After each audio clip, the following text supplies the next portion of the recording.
ekstrovert itu, ya. Nah, tentu anak yang ekstrovert karena sekarang juga PSBB-nya transisi, kita bolehlah bantu dia, temani dia keluar sebentar aja dulu, ya, yang dekat-dekat rumah lah dulu, ya, beli beras, beli sirup atau biskuit dan sebagainya.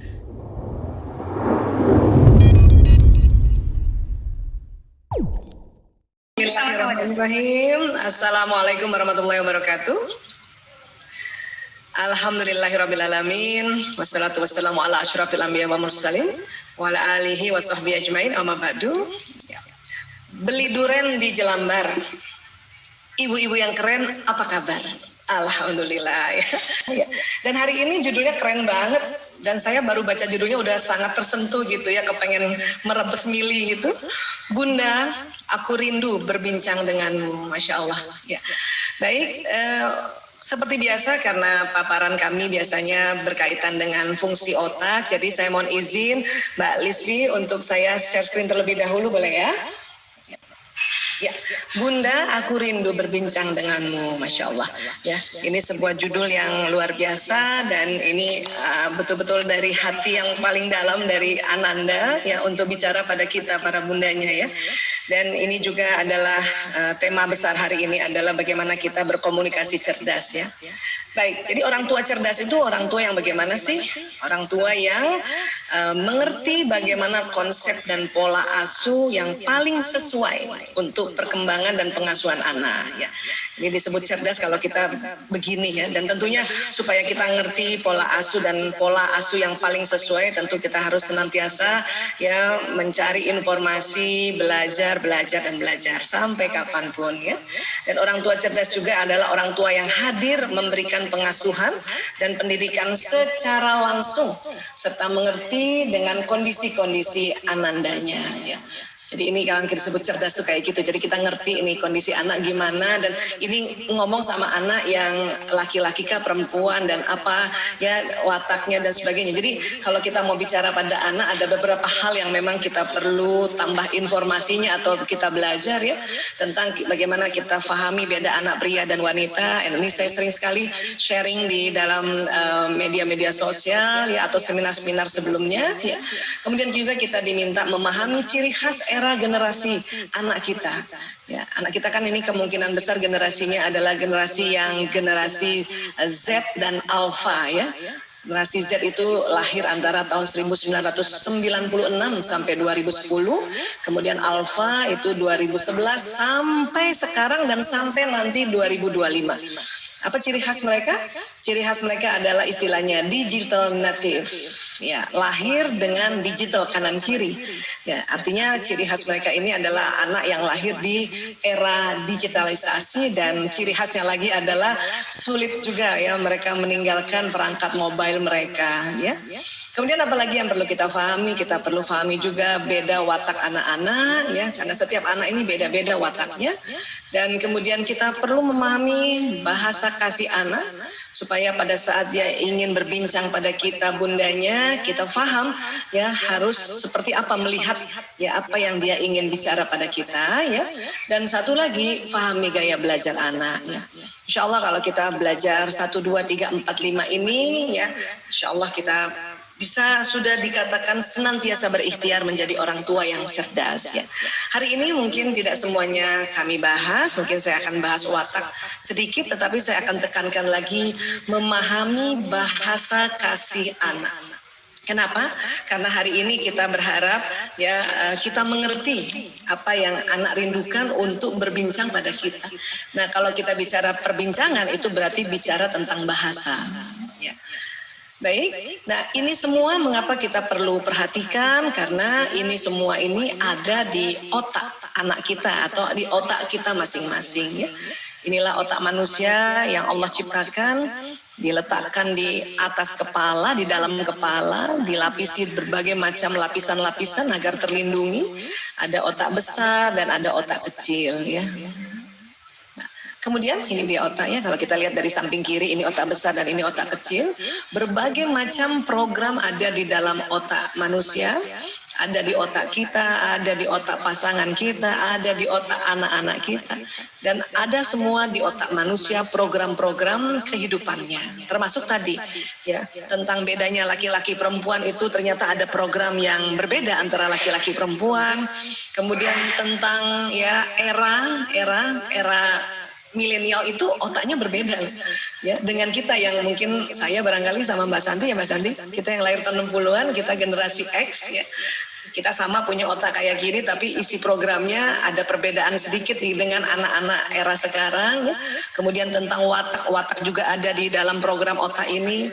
Tentang bahasa kasih juga ada di otak, dan gaya belajar anak itu juga ada di kajian di dalam program otak manusia ya. Baik. Dan berikutnya ya, nanti dari otak akan jalan serabut-serabut saraf lewat tulang belakang, ini sering disebut sumsum tulang belakang. Nanti dari tulang belakang keluar serabut-serabut saraf ke seluruh tubuh ya, ini ke seluruh tubuh ya. Ini kita lihat sebagiannya saja. Dan sistem saraf ini ya membawa semua pesan yang ada programnya di otak ya. Nah, inilah sistem saraf. Nah, sistem saraf ini nanti membawa pesan apapun yang ada program-programnya itu di otak kita masing-masing, juga di otak anak-anak. Jadi di dalam otak besar nanti akan terbagi-bagi belahannya, dan luar biasa di dalamnya itu ada sel otak atau kita sebut neuron ya. Itu ada kurang lebih 100 miliar neuron di otak manusia, termasuk juga di otak anak kita. Dan disitulah perbedaan-perbedaan program kehidupan yang ada di neuron-neuron ini. Ya. Satu neuron kerjanya kayak satu komputer yang tercanggih di zamannya. Karena kita punya 100 miliar, berarti ada 100 miliar komputer di otak kita. Di otak suami, di otak anak-anak kita, di otak semua manusia. Dan nanti ini jalan ke batang otak, jalan ke sumsum tulang sini, dan jalan ke seluruh tubuh. Kenapa? Karena sistem saraf ini kalau kita analogikan dia kerjanya kayak kabel listrik. Dia membawa listrik, dan listrik itu berisi pesan-pesan apa yang ada di otak. Termasuk juga pesan-pesan apa yang dilihat lewat indera mata, ya, pesan-pesan apa yang didengar lewat pendengaran, pesan-pesan apa yang terhidu di hidung kita, pesan yang apa yang kita ucapkan secara ya zahir atau dikeraskan atau disirkan atau dibatinkan, itu tetap jalan di sistem saraf. Ya, apa yang kita rasa tersentuh oleh tangan kita itu juga pesannya akan masuk ke otak lewat sistem saraf ini.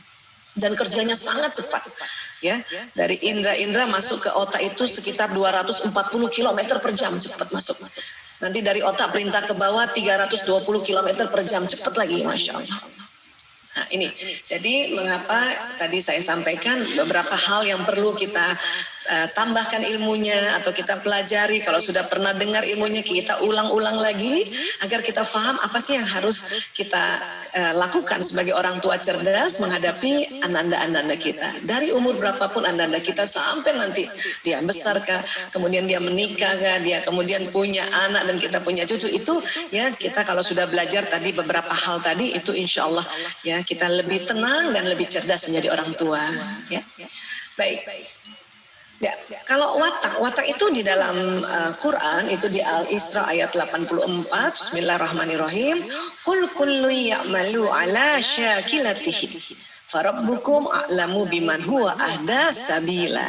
Katakanlah wahai Muhammad, setiap orang berbuat sesuai dengan pembawaannya masing-masing. Maka Tuhanmu lebih mengetahui siapa yang lebih benar jalannya. Ya.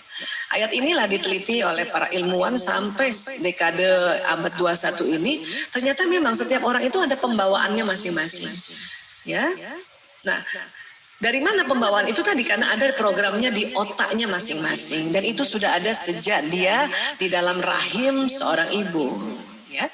Dan tentu walaupun beda-beda wataknya anak kita dan dengan ayahnya, tetapi kita diminta untuk menghormati semua watak. Kenapa? Karena ini tadi ada, maka Tuhanmu lebih mengetahui siapa yang lebih benar jalannya. Semua watak bagus dan semua watak itu anugerah dari Allah. Ya. Hanya memang semua watak itu yang kalau kita belajar di mana kira-kira ya program watak, nah, diperkirakan ada di lobus parietalis di sini. Nanti dia akan berinteraksi dengan yang di depan, otak bagian depan, berinteraksi dengan otak yang di belakang, berinteraksi dengan otak di atas telinga, berinteraksi lagi dengan otak emosi yang di dalam. Gitu. Ya, ini mohon izin, biasanya kalau kita bicara otak manusia atau tubuh manusia kita pakai bahasa Latin ya. Mungkin buat ibu-ibu semuanya, mungkin kita nggak usah hafal, tapi paling tahu ya, oh ada di sini nih kurang lebih watak kita. Ya. Jadi sudah dianugerahkan oleh Allah. Kemudian jenis watak itu dianugerahkan juga ya berikut kekuatan dan kelemahannya. Ya. Kalau di Al-Quran di Asy-Syams ayat 89 ya, maka Allah mengilhamkan kepada jiwa itu jalan kefasikan dan ketakwaannya. Ya, sesungguhnya beruntunglah orang yang mensucikan jiwa itu. Jadi memang Allah mengilhamkan pada jiwa dan kesepakatan para ilmuwan adalah jiwa itu tersimpan di otak. Jalan kefasikan dan ketakwaan. Itulah para alim mengatakan, ada kekuatan dan kelemahan nih kita nih. Watak di kita masing-masing termasuk anak-anak. Ya. Dan beruntung kalau kita mensucikan jiwa itu. Artinya beruntung kalau kita ya mempelajari tentang jiwa itu, tahu mana kekuatan, mana kelemahannya, mengangkat kekuatan, mengurangi kelemahan. Ya, ini yang disebut beruntung orang yang mensucikan jiwa itu. Ya. Baik. Nah, karena watak itu ada di dalam otak manusia, maka program watak ini akan juga jalan lewat sistem saraf ya ke seluruh tubuh sehingga nanti akan membentuk ciri di wajah ya, gestur tubuh, perilaku dan cara berpikir dari seseorang termasuk anak kita.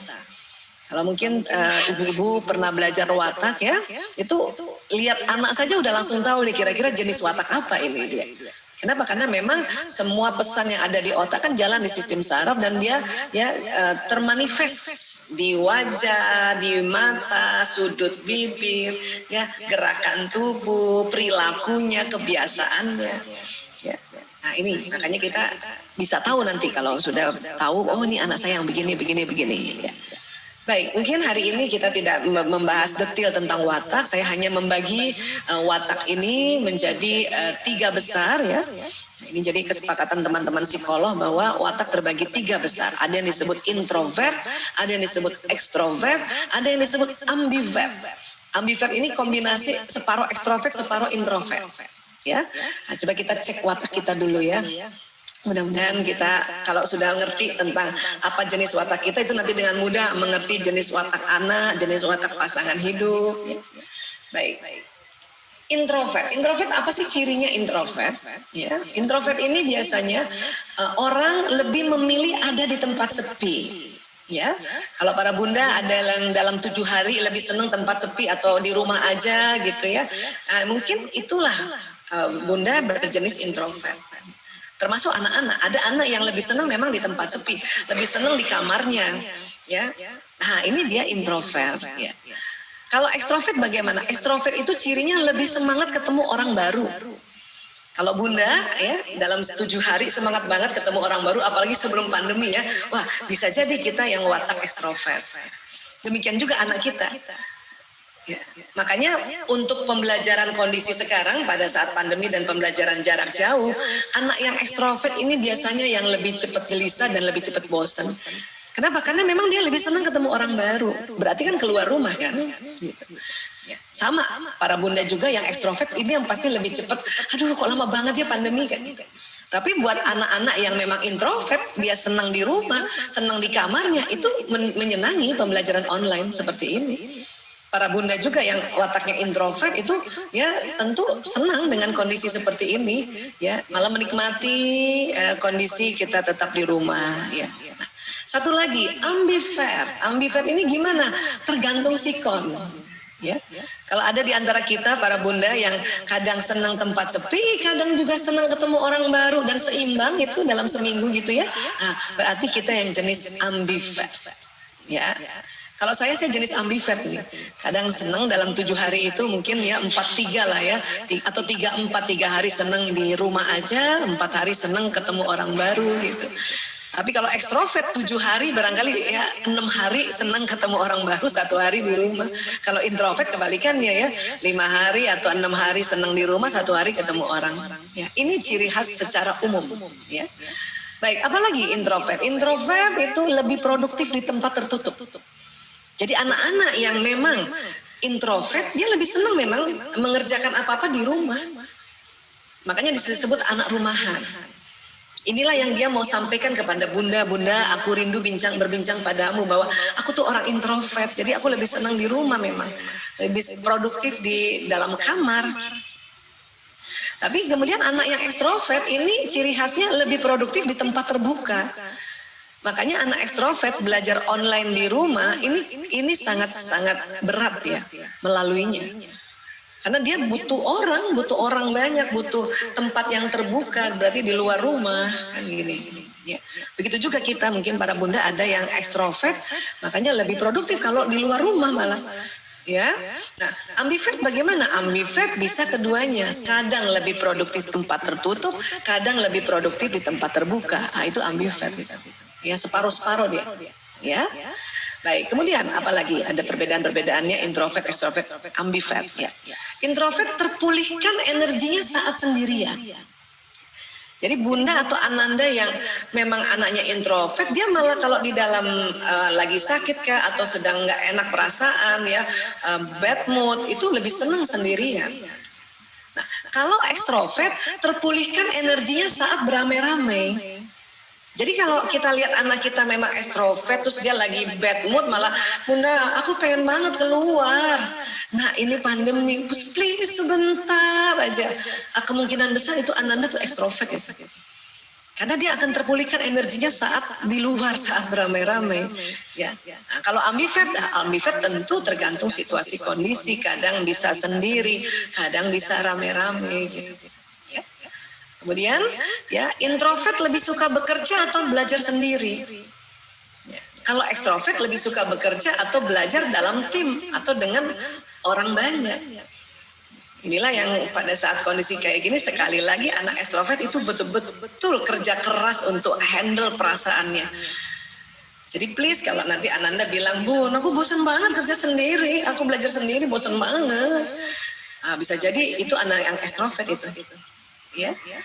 Nah tentu anak yang ekstrovert karena sekarang juga PSBB-nya transisi, kita bolehlah bantu dia, temani dia keluar sebentar aja dulu, ya, yang dekat-dekat rumah lah dulu, ya, beli beras, beli sirup atau biskuit dan sebagainya. Itu udah gembira banget itu, pulang ke rumah dia udah, ya gitu. Tapi kalau anak introvert, aku di rumah aja lah bun. Ya. Itulah yang kita harus pahami supaya kalau anak mau berbincang tentang apa sih saya ini, ya kita paham tentang ini. Dan ambivert sekali lagi dia bisa sendiri dan bisa juga rame-rame. Ya, introvert biasanya akan banyak berpikir sebelum mulai bicara. Anak-anak yang introvert ini memang tidak setiap hari ngomong. Dan pada saat dia sudah mau ngomong itu berarti dia sudah pikirkan masa-masa. Kalau kita punya anak introvert dengan ciri-ciri yang tadi, kemudian dia pada suatu saat minta sesuatu, bun, aku pengen ngomong sebentar aja, itu segera berhenti semua kerjaan rumah. Ya, ngomong sama anak introvert. Kenapa? Pada saat anak introvert sudah mau ngomong, itu berarti sudah dia pikirkan masa-masa.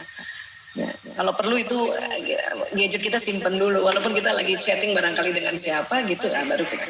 Kecuali chatting sama suami ya, sama ayahnya.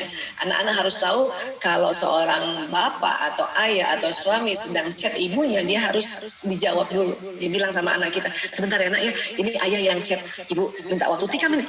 3 menit, ya balas WA ayah. Karena anak-anak harus tahu itu. Ya. Baik, dan ekstrovert biasanya akan mengatakan apapun yang dipikirkan. Jadi asal ceplos gitu tuh. Ya, dia outspoken namanya, dia asal diomongin. Bunda juga jangan terlalu baper kalau ada anak kita ekstrovert, ngomong aja gitu ya, semua langsung dia omongin. Ya, kadang-kadang kita suka kaget omongannya dia, apa sih? Ya, ini dia ngomong asal aja kan gitu. Nah, itulah anak ekstrovert. Nah, ambivert, ya tentu ambivert bisa lebih banyak berpikir, bisa lebih banyak bicara. Ya. Dan kemudian introvert cenderung lebih pendiam. Ya, padahal sebenarnya bukan pendiam, dia lagi mikir. Karena introvert ini terbagi dua nanti, pemikir dan pengamat. Ya. Nah, ekstrovert ya cenderung lebih ceplas-ceplos karena ekstrovert ini nanti hasratnya dua, ya, hasrat gembira dan hasrat mengatur, dan ciri khasnya spontan. Nah, kalau ambivert ya akan ceplas-ceplos pada satu kondisi, tapi akan juga lebih banyak diamnya pada satu kondisi. Nah, inilah pembagian besar tentang watak, 3 besar tentang watak. Ya, ini saja kita sudah bisa tahu, oh anakku yang introvert, oh aku yang ekstrovert, oh aku yang ambivert kayaknya, oh anakku yang ambivert. Dengan begini aja pada saat Ananda mau bicara sama kita, mau dialog sama kita, kita sudah bisa setting bahwa oh ya Anandaku yang introvert. Ya, kalau diajak kemana-mana, enggak, aku di rumah aja bunda. Oke, ya nak, bunda paham. Ya. Tapi sesekali-sekali juga kita ajarkan kalau sangat penting banget, ayo nak kita keluar, sangat penting banget ini. Sebentar saja gitu. Ya, nah jadi kita bisa paham tentang apa sih yang diharapkan Ananda ini. Kemudian berikutnya tentang bahasa kasih sayang. Nah ini kita mulai masuk bahasa kasih sayang. Ya. Apa sih ini? Ya, bahasa kasih atau bahasa cinta itu cara yang digunakan seseorang untuk mengungkapkan rasa kasih sayang dan cinta di dalam dirinya kepada orang lain. Ini kadang anak sama bundanya beda cara mengungkapkan kasih sayang. Makanya sering nggak ketemu, ya. Kita menganggap anak saya kayaknya nggak sayang sama aku ya. Terus anak juga merasa kayaknya bunda aku nggak sayang sama aku ya. Karena apa? Karena pengungkapan rasa kasih sayang dan cintanya berbeda. Dan inilah yang kalau saya pribadi saya senang sekali belajar bahasa kasih sayang ini.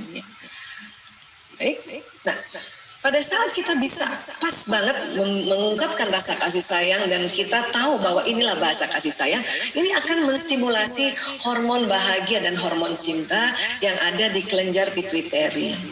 Ya. Jadi ada kelenjar di bawahnya, di dasarnya otak, dan kalau posisinya itu persis di antara pertemuan dua alis ini, di atas sedikit, ya. Kalau dibor ke dalam ini, alis kita nih di sini nih, ya, itu ada kelenjar pituitari di dalamnya. Itu kalau pas bahasa kasihnya dan kita ngerti bahasa kasihnya, baik anak maupun bahasa kasih pasangan kita, itu dopamin keluar, hormon bahagia keluar, dan kita rasanya seneng banget. Dan anak pun juga begitu. Ya, baik. Namun di dalam otak juga ada batang otak. Batang otak atau otak reptil ini, ya, kalau dia tegang, maka ya apapun yang kita kasih tahu anak, nasihati anak, bicara sama anak itu tidak bisa masuk ke dalam otaknya di depan, di prefrontal. Ya. Jadi hanya sampai di batang otak itu aja. Kalau kita nasihati anak dengan keras dan kasar, batang otak mereka tegang, ya, dan mereka akan merespon fight or flight, serang balik, ya, orang tua atau kita kabur, ya. Bisa kayak gitu. Nah ini harus hati-hati. Ya. Dan batang otak ini akan rileks, akan lembut bila kita tahu persis bagaimana cara mengungkapkan kasih sayangnya anak kita dan kita pakai cara dia. Sehingga apa? Ini keren banget nih kolaborasinya. Batang otak rileks, kemudian kelenjar pituitari menghasilkan hormon bahagia, maka anak akan merasa ibuku mencintaiku. Begitu juga kita. Ada sebuah teori yang diutarakan oleh Bapak Adi W. Gunawan, ya. Jadi kata Pak Adi begini, menurut riset beliau ya, di otak kita manusia dan juga anak kita itu ada baterainya, ya, ada jumlahnya 5 baterainya ini, ya. Nah, kemudian dikatakan rasa aman seseorang berbanding lurus dengan isi baterai kasihnya.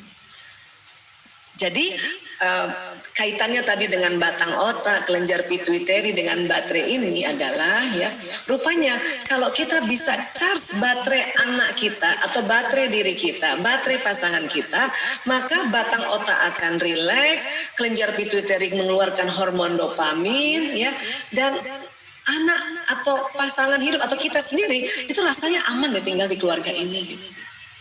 Tapi kalau sudah baterai, isi baterai sudah mulai lowbat atau bahkan sudah habis bis, itulah anak nggak merasa aman pada kita juga nggak aman sama anak, atau seorang ibu yang baterainya lowbat habis itu merasa nggak aman dan tidak nyaman tinggal di keluarga kita.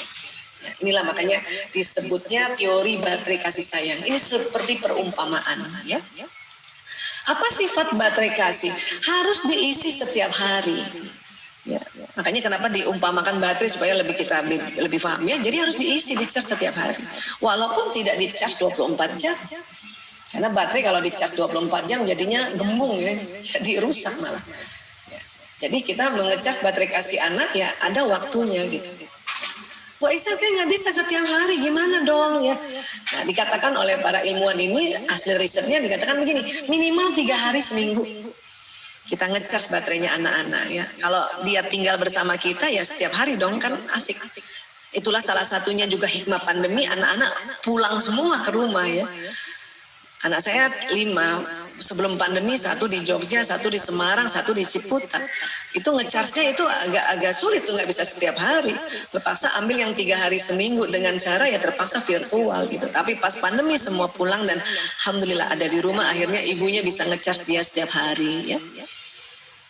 Kemudian penyimpangan perilaku adalah indikasi isi baterai sudah mencapai batas kritis minimal. Kalau ada anak kita yang tadinya kalem, tiba-tiba dia merajuk ya, dia ngambek sama kita, berarti itu baterainya sudah batas minimal. Ya. Yang tadinya ada anak penuh kasih sayang, suka meluk, kemudian dia ya suka tiba-tiba mukul, itu berarti baterainya sudah batas kritis minimal. Termasuk anak yang suka membuli, itu berarti baterainya kosong. Ya, kalau misalnya tadi ada ibu guru di sini yang hadir ya, kalau ada anak di dalam kelas dia pukul temannya, dia bully temannya, ya, atau dia cubit temannya, itu berarti baterainya sudah kritis minimal. Berarti sudah berminggu-minggu bahkan berbulan-bulan nggak pernah orang tuanya charge baterainya. Ya, terkadang kita nggak sengaja karena nggak tahu. Hah? Baik. Jadi baterai itu diperumpamakan ada di otak dan dia berada di lokasi parietalis. Dengan kita charge baterai ini, maka listrik yang ada di daerah otak kita ini dia akan jalan lewat sistem saraf kan tadi. Ya, sehingga apa? Sehingga apapun yang kita sampaikan pada anak lewat telinganya ya, nak tolong nak, ya. Misalnya ya, rapikan tempat tidur, anak dengan senang hati mengerjakannya. Kenapa? Karena baterainya penuh. Listrik di tubuhnya ini ya itu penuh, sehingga dengan ringan dia mengerjakannya gitu. Ya. Nak belajar nak, besok kita ulangan, siap bunda. Itu berarti baterai dia penuh itu. Kenapa? Karena terisi. Tapi kita minta tolong sesuatu pada anak-anak, kemudian dia ya males banget, enggan banget untuk mengerjakannya, bisa jadi baterainya sudah mulai lowbat. Termasuk kita para istri juga. Kalau seorang istri tahu suaminya datang, terus dia enggan banget sambut suaminya, itu berarti listriknya udah lowbat. Jadi nggak ada energi jalan di badannya. Makanya dalam hati saya udah bodo amat lah, biarin, gue juga tahu dia datang. Itu berarti lowbat banget bu. Ya. Gimana dong Bu Aisyah? Di-charge bu, di-charge. Ya. Jadi kita punya baterai, anak kita punya baterai, dan pasangan hidup juga punya baterai. Semua manusia punya baterai. Oke. Baik, jadi kita diminta charge baterai kasih dengan bahasa kasih. Ya. Maksudnya apa Bu Aisyahnya? Jadi perumpamaan baterai itu ya bagaikan dia rangkaian seperti ini ada di otak kita dan dia terangkai seperti ini 5 nih, ya. Dan ngecharge dengan bahasa kasih. Apa tuh bahasa kasih? Kata-kata pendukung, waktu bersama, sentuhan fisik, pelayanan, menerima hadiah. Ini 5-5-nya kita suka. Setiap orang suka 5-5 ini. Tapi ternyata baterai yang di otak itu urutannya beda-beda sehingga baterainya ini nggak begini semua urutannya. Ada yang urutannya nomor 1 sentuhan fisik, nomor 2 baru kata-kata pendukung, nomor 3-nya baru menerima hadiah, 4-nya pelayanan. Ya, jadi berbeda-beda. Inilah yang terkadang pada saat kita ya menyampaikan kasih sayang seorang bunda pada anak beda. Karena anak baterainya nggak begini urutannya gitu. Terus bagaimana cara ngecharge-nya Bu Aisyah? Kalau kita masih punya anak baru lahir sampai usia 3 tahun, maka baterai 5-5-nya harus di-charge setiap hari dengan 5 bahasa kasih ini. Kalau kita masih punya anak, para bunda yang di bawah 3 tahun ya, berarti setiap hari ada nggak? Sudah kita kasih kata pendukung nggak? Artinya kita sudah puji dia belum? Sudah kasih waktu bersama nggak? Main sebentar kah? 15 menit, setengah jam, 1 jam? Atau sudah kita peluk belum dia? Kita cium? Atau kita sudah layani belum? Buatkan makanan, suapkan dia, pakaikan baju, mandikan dia, itu pelayanan. Ya? Atau kita sudah kasih hadiah dia? Nah, saya terus terang dulu ini yang kurang nih. Karena saya nggak tahu, saya pikir hadiah itu paling pas milad aja atau sebulan sekali. Ternyata setiap hari. Tentu bukan sesuatu yang harus dibeli, ya. Hanya misalnya kita bikinkan bubur susu, terus kita bilang, ya ini hadiah buat adik, bubur susu, bunda belikan, bunda buatkan, atau apapun.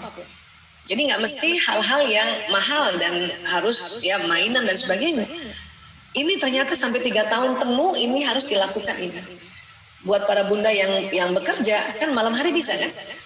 Sekalian peluk itu anak, main sama-sama, kita kasih kata-kata pendukung pujian, kita cium pipinya, cubit-cubit atau usap-usap kepalanya, kita layani dia mungkin sambil makan, dan kita bilang ini hadiah buat adik. Jadi pelayanan dan hadiah kadang-kadang bisa bersamaan. Sampai 3 tahun.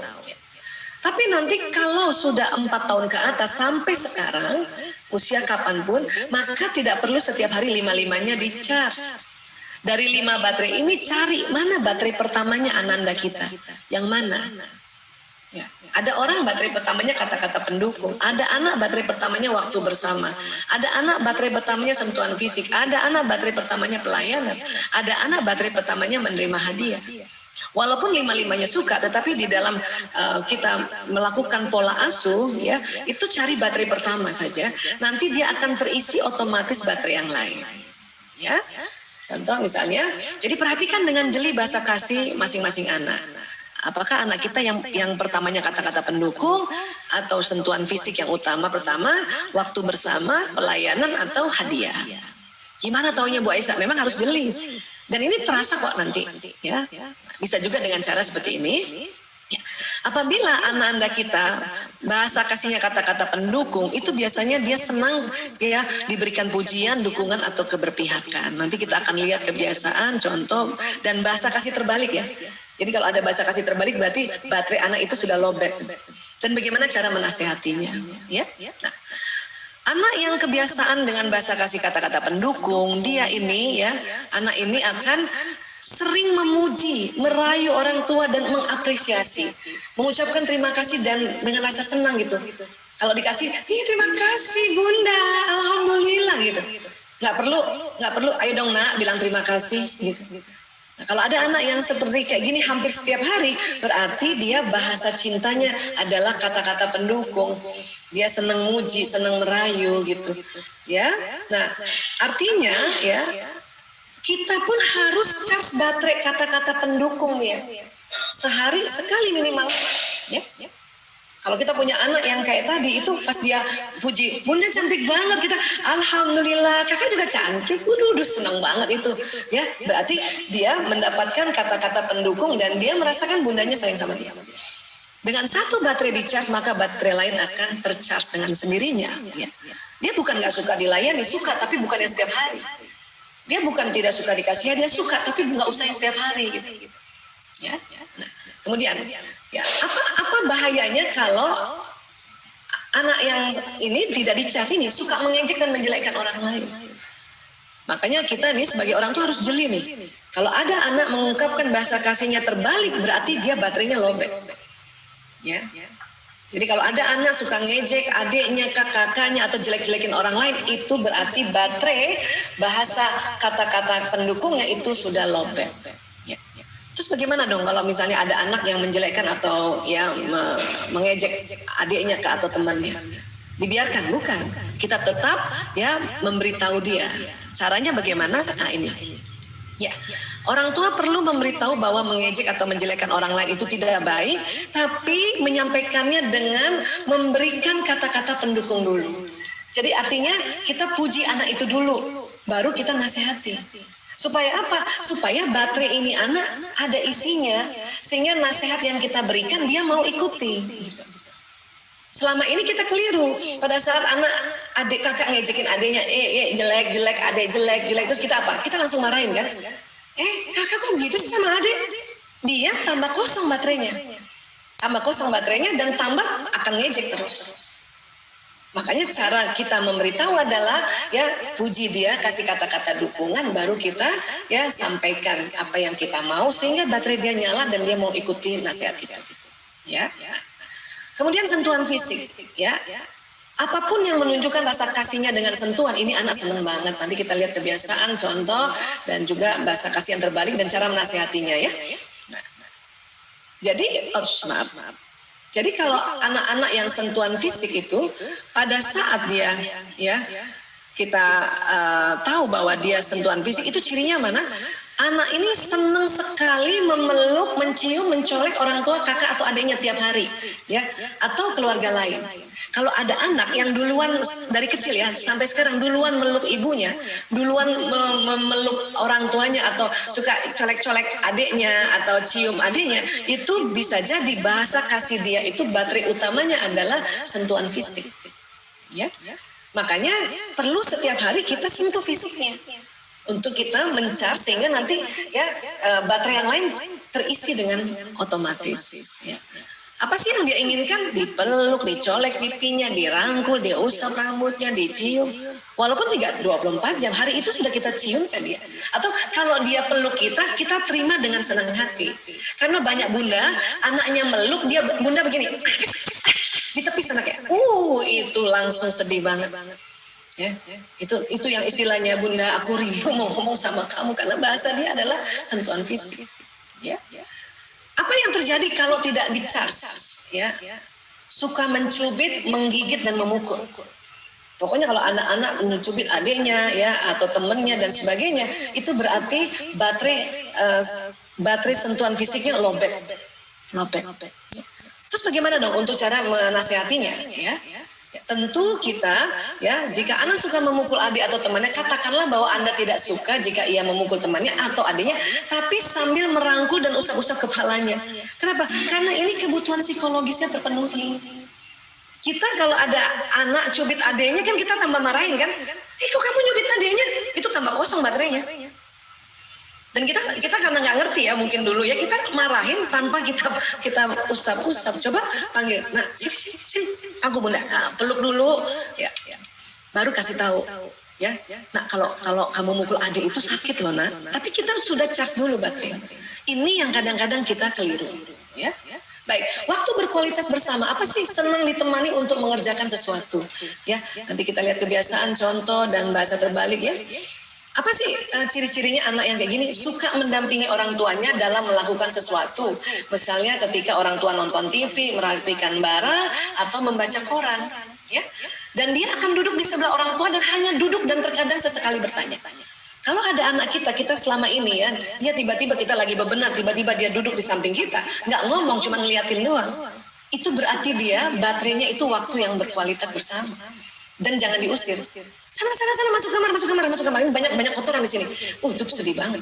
Mending kita sapa dia dan biarkan dia ada di situ. Terima kasih ya nak, bunda ditemenin. Ya. Kenapa? Karena anak yang bahasa baterai pertamanya waktu berkualitas, kalau kita menemani dia ya, dan kita juga membiarkan dia menemani kita, maka dia ke-charge dan yang lain ke-charge. Ya. Terus kalau dia baterainya lobet, apa? Senang menyendiri. Ngambek, senang menyendiri, ya, nggak mau diajak kemana-mana, nggak mau. Terus gimana cara memperbaikinya? Ya, caranya adalah ya, luangkan waktu dengan anak sambil menemaninya beberapa menit. Kalau ada ngambek anak kayak gini, kita di sampingnya langsung duduk. Jangan ajak bicara dulu, ya, kurang lebih paling lama 15 menit tuh. Nanti anak kan tahu kita ada di samping, terus karena 15 menit dia yang nyapa duluan. Bunda ngapain sih di sini? Temenin kakak, temenin adek. Tapi banyak orang tua, anak yang ngambek kayak gini udah dimarahin. Atau kalaupun ditemenin cuma 5 menit karena nggak tahan, karena dia nggak ngomong, kita tinggalin. Itu tambah lobet baterai. Dan hindari memaksa anak untuk melakukan kegiatan, beri waktu agar tumbuh kemauan sendiri dari anak. Jadi anak yang kita tahu yang ngambek kayak gini, kita harus duduk di sampingnya. Tahan, ya, sambil kita doakan dalam hati kita, ya tahan. Kenapa? Karena nanti anak juga rasa, ibuku betul-betul loh dia mau temenin aku, baru dia percaya. Makanya dia mau ngomong lagi. Kalau dia sudah terlanjur ngambek ya. Pelayanan ini apa? Senang melayani dan senang dilayani. Contohnya kebiasaannya apa? Kebiasaannya membantu kakak dan adik serta orang tuanya. Kalau ada anak yang sigap, tegas dan selalu ingin bantu kakak, adik dan orang tua, itu biasanya baterainya pelayanan. Ya, dia sigap membantu dan senang juga bila orang tua melayani dan membantunya tanpa diminta. Ya, kakak mau apa kak? Mau minum kak? Iya bun. Karena kita udah tahu kebiasaan dia jam segini minum susu, sebelum dia minta kita kasih layani dia. Oh, itu senang banget ya. Baterai pelayanannya dipenuhi, maka baterai lain terpenuhi. Ya. Nah, kemudian apalagi kalau anak ini tidak di charge baterainya, suka meminta dilayani dengan cara kasar. Kalau ada anak minta dilayani dengan kasar, itu baterainya kosong itu. Ya. Terus apalagi menjadi bosi. Ya. Terus apalagi, nah inilah yang sering membuli adiknya atau temannya. Itu biasanya baterai pelayanannya itu sudah mulai kosong. Mungkin bundanya sudah lama nggak ambilkan minum dia, nggak ambilkan nasi dia, ya, nggak bikinkan makanan. Itu karena pelayanan kayak gitu. Atau kalau dia mau melayani kita menampiknya. Bunda, aku aja yang ambilin tas ya. Nggak usah. Bunda bisa kok. Itu sedih banget itu. Ya. Nah, bagaimana cara menasehatinya? Orang tua melayani atau membantu tanpa diduga dan tanpa diminta dulu, baru kita kasih tahu bahwa ya kalau kita tuh boleh tidak boleh memaksa bla bla bla bla dan sebagainya, tapi bantu dulu aku. Tidak saat itu juga kita misalnya ada anak kakak bully adiknya yang kita tahu oh ini pelayanannya kurang. Ya udah, kak ini minum kak, ini ada susu kak mau nggak susu? Nah itu kasih kayak gitu dulu. Baru bisik-bisik dia kasih tahu nasihatnya. Ya. Terakhir hadiah, ya. Hadiah ini apapun yang diberikan akan dijaga dengan baik sekalipun buatan sendiri, itu ciri khasnya. Ya, dilihat kebiasaan dan contohnya ya. Ya. Apa? Kalau ada anak suka memberi sesuatu pada orang tuanya, pada bundanya, walaupun itu hanya secari kertas, dia gambar-gambar warnai dan ada tulisan miss you bunda. Hampir setiap hari atau bahkan setiap minggu bisa jadi anak itu baterai utamanya adalah hadiah. Dan anak itu kalau juga dikasih hadiah dia suka mengumpulkan sesuatu, ya. Dan biasanya orang dengan bahasa kasih seperti ini akan menyimpan barang dengan sangat baik. Ya. Makanya kalau anak kita sering kasih kita hadiah-hadiah kecil berupa karya dia, harus simpan baik-baik. Dia akan sedih, baterainya akan lowbat kalau dia memberikan sesuatu pada bundanya dan bunda cuma oh iya bagus, cuma gitu doang basa-basi. Terus kita taruh sembarangan, itu baterainya lowbat itu. Ya. Makanya dia ingin senantiasa dihargai pemberian hadiahnya dan kita kasih hadiah kembali, balikin hadiahnya, bikinkan minum kak, bikinkan kue, bikinkan puding, ini hadiah buat kakak, ini hadiah buat adik. Ya. Kenapa kalau dia ini pelit dan tidak suka berbagi? Kalau baterainya lowbat, kalau ada anak kita pelit banget tidak suka berbagi, itu berarti baterai hadiahnya lowbat. Ya. Caranya bagaimana ngasih tahu dia? Kasih hadiah dulu. Baru kasih nasihat, ya sayang ini hadiah untuk kamu, bunda sayang sama kamu, ya. Nah barulah kasih nasihat. Kamu lihat kan setiap orang suka berbagi dan sebagainya dan sebagainya. Tapi kasih hadiah, ya. Sesuatu yang kecil aja misalnya coklat 1 atau permen, ini hadiah buat kakak. Baru kita nasihat. Nah inilah 5 baterai kasih yang ada di otak manusia dan cara bagaimana mencharge-nya. Sekali lagi, kalau sudah 4 tahun sampai umur sekarang ini, entah anak kuliah kah atau anak sudah berumah tangga, kita harus tahu persis mana baterai kasihnya mereka. Ya, bagus lagi kalau kita tahu baterai pertama dan keduanya. Sehingga kalau kita setiap hari mencharge 2 baterai ini, insya Allah anak akan merasa sangat dicintai, sangat disayangi, dan ya dia sangat aman dan nyaman di rumahnya. Ya, baik. Seperti ya, baik. Bisa dijadikan tips ya buat kita.